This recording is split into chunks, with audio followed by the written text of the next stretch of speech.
Welcome to Kaywon Action Star. I'm glad to have you tune in again. I appreciate and do not take it for granted that you do. Thank you also for always supporting me by watching, commenting and liking my videos. It really means a lot to me. Alright. So let's get straight to what I have for you today. The story begins with Yuki Mifune, a highly skilled contract operative with deep ties to a powerful organization, watching a live news broadcast.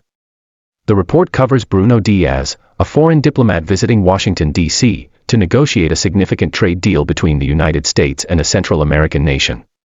Just as Diaz steps onto the podium to deliver his speech, Mifune executes a flawless long-range shot, instantly ending his life.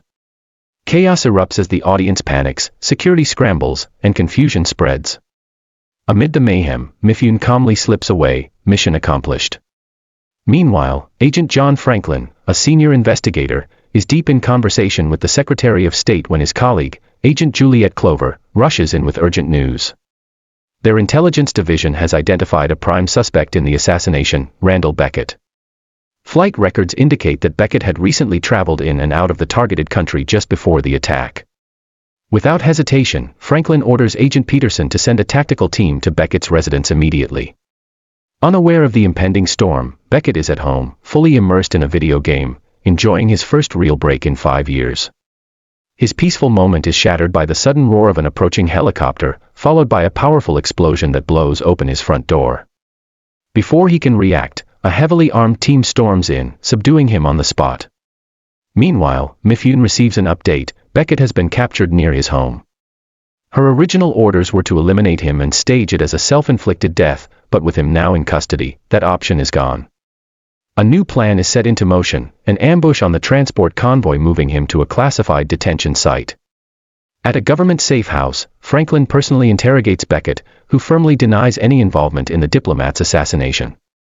But the evidence is stacking up, witness reports place him at the scene, forensic analysis links his DNA to the crime, and he has the skill set required for such a precision shot. Worse, Franklin suspects Beckett's father, Thomas Beckett, might also be entangled in the conspiracy. Despite the overwhelming accusations, Beckett refuses to confess. Their tense exchange is interrupted by Homeland Security official Rosenberg, who requests a private conversation with Beckett. Unlike Franklin, Rosenberg is solely interested in hard evidence. He warns Beckett that if found guilty, he'll disappear into a classified detention site, no trial, no appeals, just a one-way trip to a place no one returns from. Despite the looming threat, Beckett maintains his innocence. As Franklin prepares to transport him, a Russian crime boss finalizes a deal over the phone, arranging for his mercenaries to intercept the convoy. Meanwhile, Rosenberg pulls Clover aside, probing for more details about the evidence against Beckett. She hesitantly admits she was the one who uncovered it, but hints that someone within their own agency has doubts about the official narrative. She then shows him surveillance footage of the assassination, explaining how they traced the sniper's position over a mile away. The level of precision required suggests a marksman of Beckett's caliber, reinforcing Franklin's suspicions. However, as Rosenberg closely examines the footage, he spots an anomaly: Donald South, the CEO of a major pharmaceutical company, standing in the crowd. He wasn't supposed to be there. Meanwhile, Beckett is being transported under tight security, but something feels off. He warns the officers in his escort vehicle, but they dismiss his concerns. Moments later, an ambush unfolds. A truck blocks their path, while another vehicle closes in from behind. The driver attempts to maneuver, but they're rammed before they can react. Gunfire erupts, instantly killing the security team. Seizing the opportunity, Beckett snatches a key from a fallen officer, frees himself, and arms himself with 2 handguns. Taking cover, he quickly takes down one attacker and wounds another. Watching from a distance, Mifune observes the scene unfold. Just as Beckett commandeers a vehicle and speeds away, she lines up a second shot, but this time, she misses. With no alternative, she eliminates the injured Russian mercenary to silence him before vanishing into the shadows.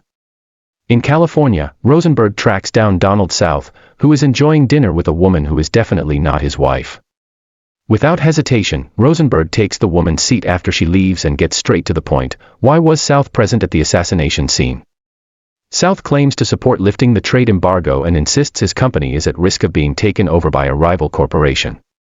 He suggests Rosenberg follow the money, whoever stood to lose billions from the trade deal's success had the most motive to ensure it failed. Back at headquarters, Peterson updates Franklin on the failed transport mission. She informs him that Beckett was ambushed by professional mercenaries, and one of their own agents was killed by a sniper.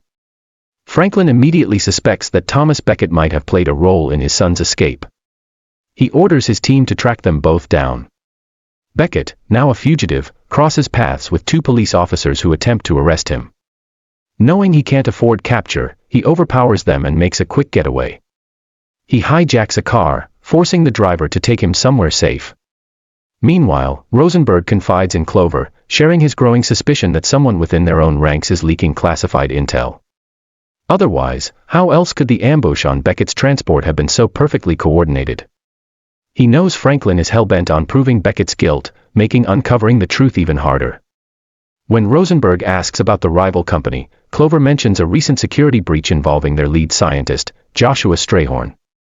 He had attempted to access a restricted area but triggered an alarm, prompting a police response, only for security to block law enforcement from entering. Sensing a lead, Rosenberg requests Strayhorn's whereabouts and heads straight to Vancouver to track him down. Upon arrival in Vancouver, Rosenberg is greeted by Drake Phoenix, the company's head of security. Phoenix dismisses the incident as a misunderstanding, claiming Strayhorn had simply had too much to drink and wandered into the wrong area. Meanwhile, Beckett ditches his stolen car in a parking garage and sneaks into the back of a cargo truck to avoid detection. Eventually, he reunites with his father in a secluded location, explaining the setup and his desperate need to uncover the truth. As Rosenberg continues his investigation, he is disturbed to find that Phoenix has no official records, almost as if he doesn't exist. Franklin, suspicious of Clover's involvement with Rosenberg, presses her for information. Once Franklin leaves, Clover discreetly provides Rosenberg with the hospital details of the only surviving Russian mercenary. At the hospital, Rosenberg pushes for answers, confronting the injured mercenary. At first, the man resists, but when Rosenberg applies pressure to his fresh wound, he cracks. The employer who hired them used a voice-modifying device and background noise to disguise their identity, making it sound like they were near a helicopter. Meanwhile, Franklin's team searches Beckett's home, finding a cryptic birthday card from his father containing coordinates. Instead of waiting, they head straight to the location, leaving Rosenberg behind. As he scans the house, Rosenberg notices an old military unit photo of Beckett with an unexpected figure, Drake Phoenix, who was officially declared dead 5 years ago. Rosenberg tracks down Strayhorn, but the scientist is reluctant to talk. A well-placed threat changes his mind, and he reveals the truth: he had been forced into silence by Phoenix's people. If the trade deal had gone through, the rival corporation's stock value would have plummeted. Strayhorn also confesses that he was caught setting up an offshore account under Phoenix's orders, which is what triggered the alarm. Meanwhile, deep in the wilderness, Beckett and his father spot armed men closing in.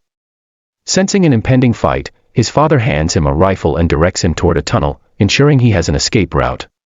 At headquarters, Franklin receives a call from Rosenberg, who claims to have evidence clearing Beckett's name. Despite his reservations, Franklin orders the operation to be halted. But before his team can stand down, a hail of gunfire erupts, cutting down several agents. Beckett, having reached a safe distance, hears the chaos and rushes back. He and his father take defensive positions, scanning the area for their unseen attacker. Instead of launching a direct assault, their pursuer sets off a distraction, using it to slip away unnoticed. Realizing they must act fast, Beckett and his father give chase. When they finally corner their target, they are caught off guard. It's Mifune. They had assumed all along they were tracking a man. A brutal fight ensues between Beckett and Mifune. She is a highly trained operative, and Beckett struggles to match her agility and precision. At one point, she gains the upper hand, pinning him down and reaching for her weapon. But before she can fire, his father sneaks up behind her, rifle raised. Outnumbered and with no escape, she surrenders. Meanwhile, in Vancouver, Rosenberg digs deeper into Phoenix's operations. He uncovers travel records linking Phoenix to a private island, along with documents suggesting off-the-books financial dealings. Recognizing a connection, he bribes a boat operator to take him there. His suspicions align with the information extracted from the Russian mercenary, who had described background noise resembling a helicopter, a detail that matches the island's landing pad. As Rosenberg closes in, Franklin receives a call from Beckett, confirming that Mifune has been captured and is ready to talk. Franklin warns him to stay put as backup is on the way.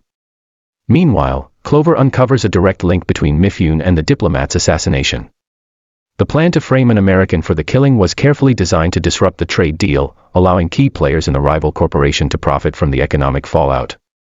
With Mifune en route to a maximum security facility, Beckett proposes a risky plan, tricking Phoenix into believing he has succeeded in eliminating him. He theorizes that Phoenix orchestrated the setup as revenge for a past betrayal. During their military days, Beckett had reported Phoenix for an unlawful act, leading to his discharge. Mifune contacts Phoenix, claiming she has Beckett in custody. Phoenix agrees to a meeting, unaware that Franklin's team is setting a trap.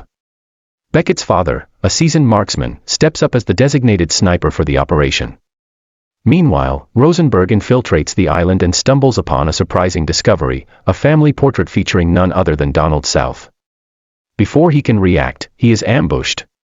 A struggle ensues, but Rosenberg is overpowered and restrained. Face to face with South, Rosenberg demands answers. South finally confesses he had been forced out of his own company after the merger, and Phoenix had masterminded the plot to manipulate the trade deal. Back at the rendezvous, Mifune delivers Beckett to Phoenix. However, the rest of Franklin's team remains hidden, ready to strike if necessary. Before handing him over, Mifune makes a confession. She was originally contracted to eliminate Phoenix's brother, but a tragic mistake resulted in the unintended death of his nephew instead. Enraged, Phoenix immediately turns on Mifune, shooting her in cold blood. Beckett fights back, but Phoenix, physically stronger, gains the upper hand. Holding Beckett at gunpoint, he demands a helicopter and a hefty ransom in exchange for his life. From a distance, Beckett's father struggles with hesitation, haunted by past failures. But as the situation escalates, Beckett signals his trust in his father's abilities. That's all the reassurance he needs. One perfect shot later, Phoenix is down. Meanwhile, South attempts to escape in the chaos, but Mifune, barely clinging to life, intercepts him. As law enforcement arrives to secure the scene, the conspiracy is finally unraveled, clearing Beckett's name once and for all. Thank you so much for watching. Please subscribe to my channel if you're yet to do so. And importantly also, put your comments down below, and give my video a thumbs up, which is a ray of hope to motivate me. Like and share for others too to enjoy. See you on our next one. Cheers.